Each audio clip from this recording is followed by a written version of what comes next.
வணக்கம் பெற்றோர்களே, மனப்பழக்கம் பயிற்சி பட்டறைக்கு உங்களை வரவேற்கிறேன். இன்னைக்கு நம்ம குழந்தைங்களுடைய அந்த மனப்பழக்கம் இம்ப்ரூவ் முன்னேற்றத்திற்கான ஒரு பயிற்சியை வந்து நான் ஆக்சுவலா எங்க பயிற்சி பட்டறையில சொல்லிக் கொடுக்கக்கூடிய ஒரு முக்கியமான டெக்னிக்கை வந்து நான் உங்களுக்கு சொல்லிக் கொடுக்க போறேன். இதுக்கு பேர் வந்து டெக்ஸ்ட் ரீடிங் அண்ட் ரெக்கார்டிங். இன்னைக்கு எல்லார் வீட்லயும் ஒரு ஆண்ட்ராய்டு ஃபோன் இருக்கு. கிட்டத்தட்ட நம்ம கொரோனாவுக்கு அப்புறமே வந்து நம்ம பசங்க படிக்கிறதுல வந்து இந்த ஆண்ட்ராய்டு ஃபோனோட இது முக்கியத்துவம் நிறையவே வந்திருக்கு. இந்த எல்லா ஆண்ட்ராய்டு ஃபோன்லேயும் வாய்ஸ் ரெக்கார்டர்னு ஒன்று இருக்கும். இப்போது நீங்கள் என்ன பண்ணணும்னா, நான் ஏற்கனவே சொல்லியிருக்கேன், நம்ம சமச்சீர் கல்வின்றது செல்ஃப் லேர்னிங் ப்ராசஸில் சிஸ்டத்தில் வந்து பண்ணியிருக்காங்க. திருப்பி திருப்பி அதை படித்தோம்னா நமக்கே அது புரிய ஆரம்பிச்சிடும். அந்த படம் ஒரு டீச்சர் நடத்தி தான் புரியணும்னு அவசியமே கிடையாது இந்த சமச்சீர் கல்வியில் பொறுத்த வரைக்கும். ஸோ அதனால் வந்து இப்போ என்ன பண்ண போகிறோம்னா, நாம் வந்து இதில் இப்போ ஒரு 8ஆம் வகுப்பு பாடம் இருக்குது, மெஷர்மெண்ட்டு. இந்த மெஷர்மெண்ட்டு ஃபஸ்ட்டு பாடம் சயின்ஸில் வர்றது. இதை வந்து நம்ம என்ன பண்ண போறோம்னா, ரெக்கார்ட் பண்றோம். டெக்ஸ்ட் ரீட் பண்ணி ரெக்கார்ட் பண்ண போறோம். உங்க குழந்தையோட வாய்ஸ்ல அது ரெக்கார்ட் ஆக போகுது. இப்ப என்ன பண்ணணும், வாய்ஸ் ரெக்கார்டர் ஆன் பண்ணிட்டு, நீங்க வந்து அந்த பாடத்தை வந்து 3 பகுதியா பிரிச்சுக்கணும். ஒரு 15 நிமிஷம், 20 நிமிஷம் தான் ஒரு பாடம் அந்த பகுதி இருக்கணும். ஸோ அது வந்து என்ன பண்ணணும்னா, நீங்க வந்து அந்த வாய்ஸ் ரெக்கார்டர் ஆன் பண்ணிட்டு, அந்த பாடத்தை வந்து அவங்க படிக்க வைக்கணும். 15 நிமிஷம், 20 நிமிஷம் படிக்கணும். அவ்வளவுதான். அதுக்கு மேல படிக்கணும் அவசியம் இல்ல. அத அப்படியே ஸ்டாப் பண்ணிட்டு, ஒரு கோடு ஒண்ணு போட்டுட்டு விட்டுறணும். ஸோ அடுத்த முறை அது படிக்கும்போது அந்த கோட்ல இருந்து படிக்கணும். பார்ட் 1, பார்ட் 2, பார்ட் 3 இது 3 பகுதியா மெஷர்மெண்ட். இப்போ வந்து நீங்க என்ன பண்ணணும்னா, இதை வந்து வாய்ஸ் ரெக்கார்ட்ல போயிட்டு நம்ம பேர் சேஞ்ச் பண்ணலாம். நேம் சேஞ்ச் பண்ணலாம். அப்படியே வேற மாற்றம் பண்ணி மெஷர்மெண்ட், அதாவது எப்படி பண்ணணும்னா, சயின்ஸ்னா எஸ் போடுங்க. சாப்டர் 1னா S1 சாப்டர். பேர் வந்து மெஷர்மெண்ட்ல S1 M இல்லை மெஷர்மெண்ட்னு கூட நீ போட்டுக்கலாம். போட்டுட்டு பார்ட் 1 P1ன்னு போட்டீங்கன்னா பார்ட். இப்போ இந்த மாதிரி நீங்க ரெக்கார்ட் பண்ணி என்ன பண்ணணும்னா, நீங்க உங்க கூகுள் டிரைவ்ல வந்து சேவ் பண்ணிக்கணும். இதுல இன்னொரு முக்கியமான விஷயம் சொல்றேன். இதுல வந்து டீம் எஃபோர்ட் ரொம்ப முக்கியம். இப்போ வந்து நமக்கு டைம் கிடையாது. நம்ம வந்து நம்ம குழந்தைங்க மட்டும் இதை வந்து படிச்சு ரெக்கார்ட் பண்ணி போட்டோம்னா, ஒரு நாளைக்கு, அதாவது ஒரு பாடத்தை வந்து 3 நாள் ஆகும். அப்படி கணக்கு போட்டு பார்க்கும்போது நமக்கு கிட்டத்தட்ட 125 பாடம் இருக்கு. அது நம்மளால முடியாது.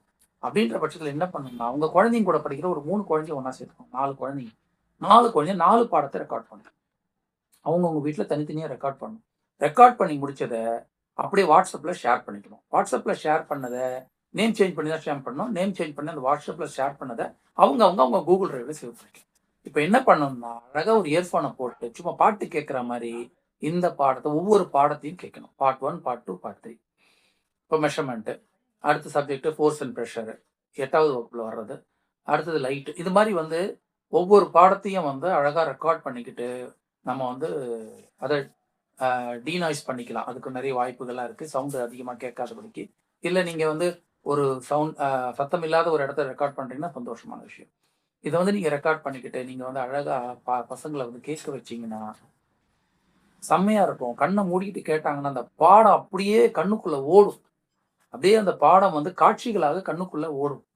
நல்லா பார்த்துக்கங்க. 3 தடவை 4 தடவை கேட்டா அந்த பாடம் அப்படியே அத்துப்படி ஆயிடும் குழந்தைங்க. அத்துப்படி ஆயிடும். அதுல குழந்தை எந்த கேள்வி, எந்த இடத்துல என்ன இதுல எது இருக்கு, அந்த பாடத்தை கிளாஸ்ல நடத்துனாங்கன்னா ஸ்கூல்ல அவ்வளவு அழகா புரியும் குழந்தைங்க. இது ஒரு செம்மையான டெக்னிக் தான். இதுல வந்து கொஞ்சம் பொறுமை வேணும், ப்ரிப்பரேஷன் வேணும். இது ரொம்ப முக்கியம். அதே மாதிரி ரெக்கார்ட் பண்ணணும். ரெக்கார்ட் பண்ணிட்டு, ரெக்கார்ட்னா நான் சொல்றது வந்து இது வந்து கூகுள் டிரைவ்ல போயிட்டு எடுத்துட்டு போயிட்டு டவுன்லோட் பண்ணி கூகுள் டிரைவ்ல எடுத்துமே வைக்கணும். ஏன்னா நாளைக்கு அதை ரிட்ரீவ் பண்றதுக்கு அப்பதான் வசதியா இருக்கும். நீங்க வாட்ஸ்அப்லேயே வச்சீங்கன்னா பல நேரங்களில் வந்து டவுன்லோட் ஃபெயில் ஆயிடும்.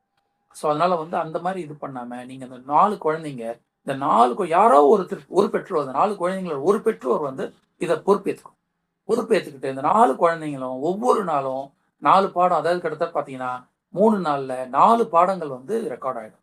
4 பாடங்களும் ஒவ்வொரு குழந்தைக்கும் ஷேர் ஆயிடும். அந்த ஷேர் ஆனதை வந்து அப்படியே நீங்க வந்து கூகுள் டிரைவ்ல சேவ் பண்ணிட்டு வாட்ஸ்அப்ல இருக்கிறத மட்டும் கேட்கலாம்.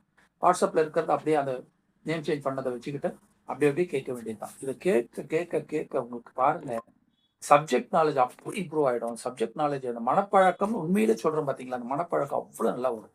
கண்ணை மூடிட்டு குழந்தைங்க கேட்டாங்கன்னா நான் சொன்ன மாதிரி அப்படியே காட்சி அமைப்புகளா ஓடும். அந்த பாடத்தினுடைய காட்சி அமைப்புகள் ஓட ஆரம்பிக்கும். உங்களுக்கு சூப்பரா இருக்கும். இந்த டெக்ஸ்ட் ரீடிங் அண்ட் ரெக்கார்டிங்ன்றது மிகப்பெரிய டெக்னிக். இதை பெற்றவங்க வந்து நீங்க கண்டிப்பா உங்களுடைய கண்காணிப்புல இதை வந்து குழந்தைங்க ரெக்கார்ட் பண்ணி கேட்கணும். நன்றி, வணக்கம்.